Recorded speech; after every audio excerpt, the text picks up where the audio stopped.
जोधपुर नामक गांव में रमेश अपनी पत्नी रीना और अपने 2 बच्चों के साथ रहा करता था। रमेश बहुत मेहनती व्यक्ति था और उसकी पत्नी भी बहुत मेहनती थी। उसके दोनों बच्चे बहुत सुंदर और सुशील थे। रमेश सेठ के पास काम किया करता था। एक दिन अचानक रमेश घर पर आकर बेहोश हो गया। रमेश को तुरंत रमेश की पत्नी रीना अस्पताल ले गई और अस्पताल में ले जाकर इलाज करवाया, लेकिन रमेश ठीक ना हो सका। रमेश की हालत बहुत खराब हो चुकी थी।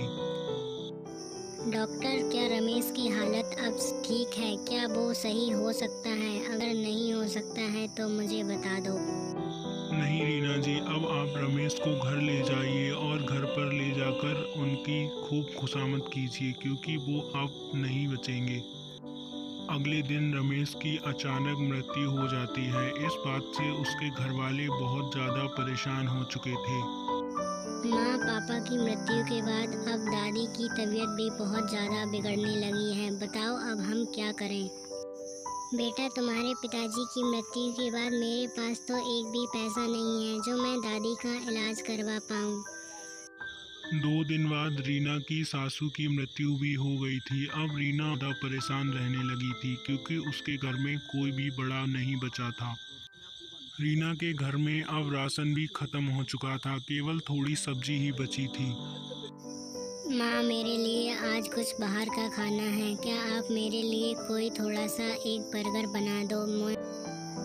हाँ बेटा, मैं देखती हूँ। लगता है रसोई में कुछ सब्जियाँ पड़ी हैं, उनसे बनाकर देखती हूँ।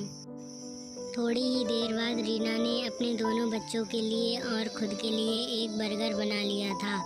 माँ, आप तो बहुत अच्छे बर्गर बनाती हो। बाजार में एक शॉप क्यों ना खोल लो? आओ रीना, क्या तुम्हें मदद चाहिए, बोलो। सेठ जी, आप मेरे लिए थोड़े से पैसे उधार दे दो, जिससे मैं अपना कोई काम शुरू कर सकूं।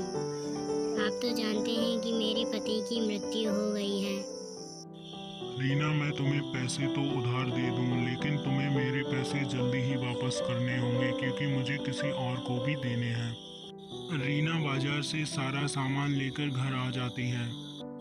अगले दिन से रीना ने अपने गांव के बाजार में अपना एक बर्गर का ठेला लगाना शुरू कर दिया था। उसके बर्गर काफ़ी ज़्यादा बिक रहे थे। वह इस बात से बहुत ज़्यादा खुश थी। उसने अब अपनी दुकान का बहुत अच्छा सेटअप कर लिया था।